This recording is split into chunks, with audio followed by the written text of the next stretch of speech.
Bonjour à toutes et à tous. Nous savons maintenant que le climat devrait être de plus en plus perturbé. Les pays les plus pauvres risquent d'être les plus touchés, alors qu'ils ont le moins de moyens pour lutter contre les changements globaux. Nous allons voir, au cours de cette session, pourquoi et comment la question climatique rend nécessaire une solidarité internationale qui doit encore se mettre en place. La première question que nous avons posée est: les pays du Sud sont-ils moins préparés que les pays du Nord face au changement climatique? Une autre question peut alors être posée. Face au changement climatique, quelles solutions peuvent être envisagées?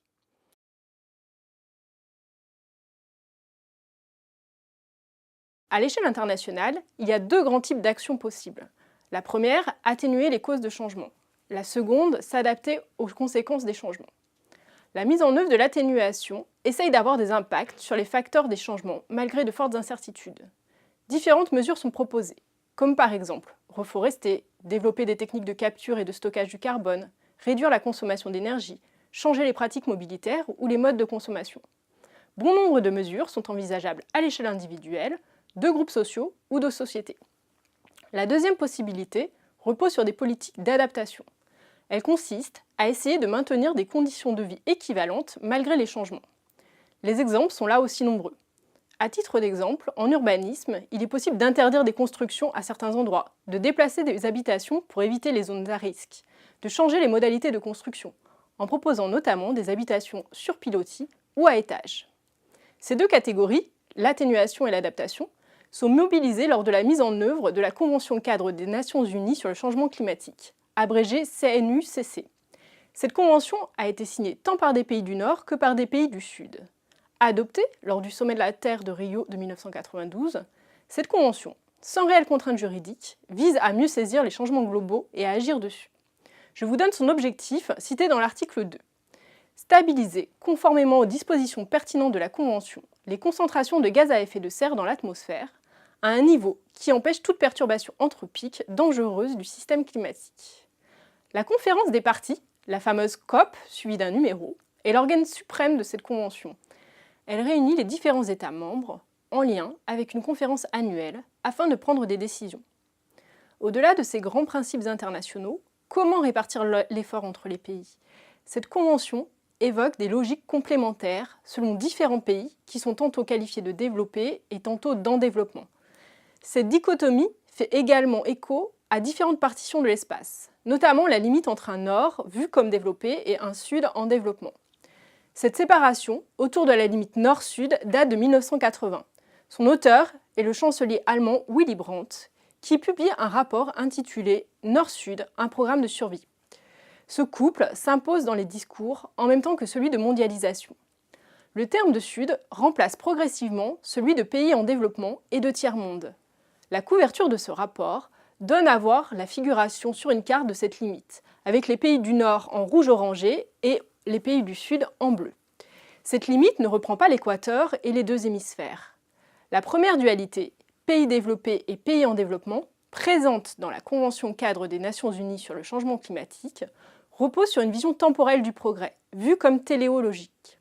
Cette nouvelle dichotomie Nord-Sud s'appuie sur l'espace et non sur le temps, accentuant le caractère fixiste de cette partition. Le Nord sera toujours au Nord.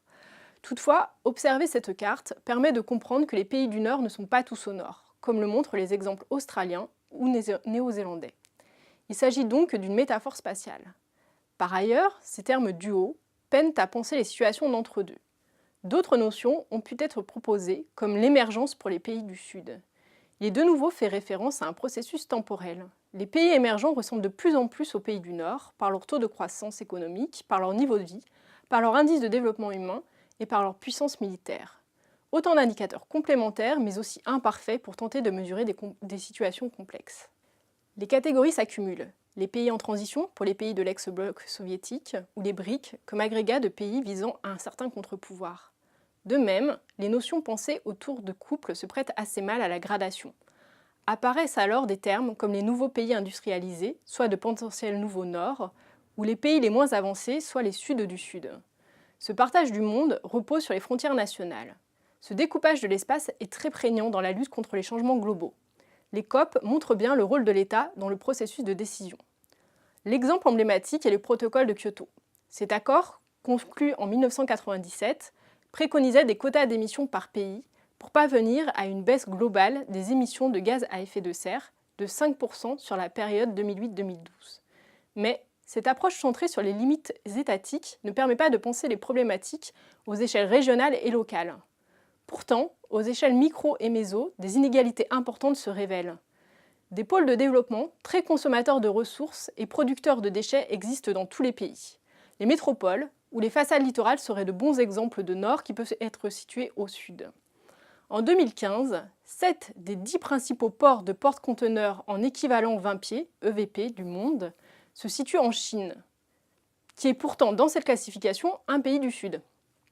Ainsi, les paysages du port autonome de Pointe-Noire, en République du Congo, ressemblent aux quais de tout port de porte-conteneurs, qu'il soit dans un pays du Nord ou du Sud. A l'inverse, dans les pays du Nord, la pauvreté persiste, créant des situations de vie proches du Sud au sein de pays dits du Nord. Les pays du Sud ont donc besoin d'investissements pour s'adapter. Des mesures existent, mais leur mise en œuvre peut être coûteuse.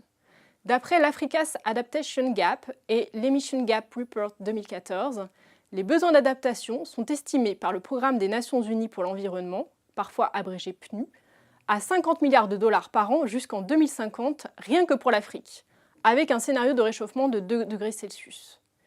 D'après le rapport mondial de l'adaptation de l'année 2014, les coûts d'adaptation dans l'ensemble des pays en développement pourraient atteindre quant à eux entre 250 et 500 milliards de dollars par an d'ici 2050.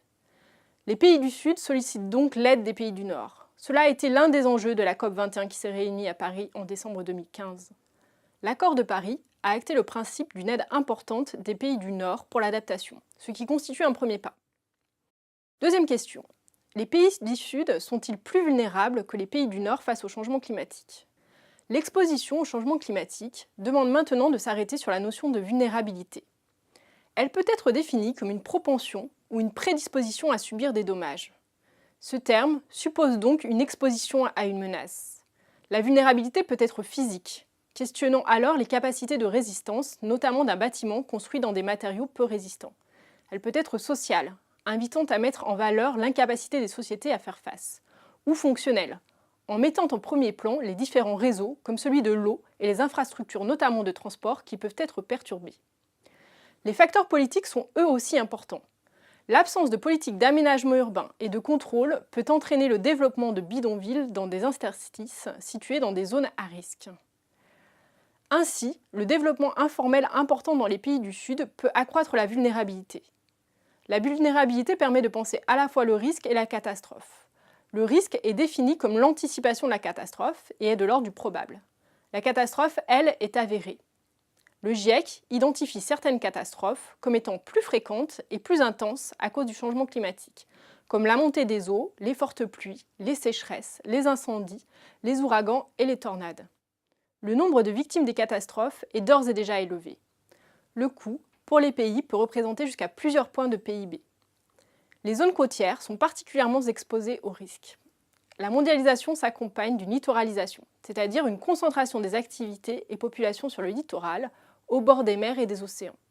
C'est le cas en Asie du Sud-Est par exemple. Les vulnérabilités peuvent alors être fortes. De plus, dans beaucoup de pays du Sud, les habitants ont recours à une agriculture et à une pêche vivrière. Les Moken, nomades de la mer, ici en mer d'Andaman, sur l'île de Surin, utilisent les bateaux pour pêcher et se déplacer. Le changement climatique peut réduire les ressources vivrières de ces personnes, pouvant générer de nouvelles trajectoires migratoires, comme le montre le terme de réfugiés environnementaux, créé dans le cadre du PNUE. Notre dernier temps est consacré à un Sud historiquement peu émetteur qui n'est pas responsable du changement climatique. Les pays du Sud subissent une double peine.